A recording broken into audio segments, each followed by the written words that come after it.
Township നിർമ്മാണത്തിൽ tender പാലിച്ചിട്ടില്ല എന്നുള്ള വിവരം ഞാൻ പുറത്തു പറഞ്ഞപ്പോൾ എനിക്ക് മറ്റൊരു വിവരം കൂടെ കിട്ടി. മുണ്ടക്കൈ ദുരന്തമുണ്ടായ പുന്നപ്പുഴ നവീകരണത്തിന് വേണ്ടി 195 കോടി രൂപയാണ് സംസ്ഥാന സർക്കാർ മാറ്റിവെച്ചിരിക്കുന്നത്. അന്ന് മാലിന്യം കൊണ്ട് നിറഞ്ഞതാണ് പുന്നപ്പുഴ. ഈ പുന്നപ്പുഴയുടെ നവീകരണത്തിന് വേണ്ടിയിട്ട് ഉത്തരാഖണ്ഡിലും പഞ്ചാബിലും ഒക്കെ ഈ പ്രവൃത്തിയിൽ ഏർപ്പെട്ടിട്ടുള്ള ചില കമ്പനികൾ സംസ്ഥാന സർക്കാരിനെ സമീപിച്ചു. അവർക്കാർക്കും ടെൻഡർ കൊടുക്കാതെ യാതൊരു വിധമായ ടെൻഡർ നടപടികളും പാലിക്കാതെ സംസ്ഥാന സർക്കാർ ഈ പുഴ നവീകരണത്തിന് എഗ്രിമെന്റ് കൊടുത്തിരിക്കുന്നത് മറ്റാർക്കുമല്ല, ഊരാളുകളിലാണ്. ഇതിനോടകം തന്നെ 50 കോടി രൂപ ഊരാളുകളിൽ സംസ്ഥാന സർക്കാർ കൈമാറുകയും ചെയ്തു. മനുഷ്യമാംസം വരെ അടിഞ്ഞ ആ പുഴയിൽ നിന്ന്, ആ മാംസത്തിൽ നിന്ന് പോലും പൈസ കൈയിട്ട് വാരുവാൻ വേണ്ടി ഊരാളുങ്കൽ ഉപയോഗിക്കുന്ന സംസ്ഥാന സർക്കാർ സത്യത്തിൽ അത് ഊരാളുങ്കലല്ല, പൈസ ഊരാനുള്ള സംസ്ഥാന സർക്കാരിന്റെ അങ്കിളാണ് ഊരാളുങ്കൽ എന്ന് ജനം തിരിച്ചറിയുക. കുടുക്ക പൊട്ടിച്ച പണം മുതൽ ഓരോ ചില്ലിക്കാശും CMDRFിലേക്ക് മാത്രം നിക്ഷേപിക്കാനാണ് ആദ്യം മുതൽക്കേ സംസ്ഥാന സർക്കാർ പറയുന്നത്. അതുതന്നെയാണ് CPM ഏറ്റുപറഞ്ഞത്.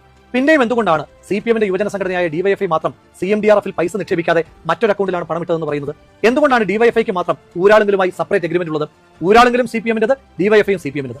20 കോടി തന്നെ കൊടുത്ത കർണാടക സർക്കാരിനോട് CMDRFിലേക്ക് തന്നെ പണമിടാനാണ് പറഞ്ഞിരിക്കുന്നത്. അപ്പോൾ ഇതിനകത്ത് അടിമുടി ദുരൂഹതയില്ല. ശവം തിന്നാൻ വരുന്ന കഴുകനേക്കാൾ ക്രൂര മനസ്സുമായി ഒരു പുഴയിലാകെ ഒഴുകി നടന്ന മനുഷ്യമാംസങ്ങളെ മറയാക്കി നിങ്ങൾ കൊയ്തുണ്ടാക്കിയ ആ കോടിക്കണക്കിന് രൂപയ്ക്ക് ഈ നാട് മറുപടി പറയിക്കും, തീർച്ച. നിങ്ങൾ CPMന്റെ നേതാക്കന്മാർ ഉണ്ണുന്ന ഓരോ വറ്റു ചോറിലും ആ സാധു മനുഷ്യന്മാരുടെ മാംസത്തിന്റെ ബന്ധമുണ്ടായിരിക്കുമെന്നുള്ള ഓർമ്മ നിങ്ങൾക്ക് എല്ലാ കാലത്തും ഉണ്ടാകണം.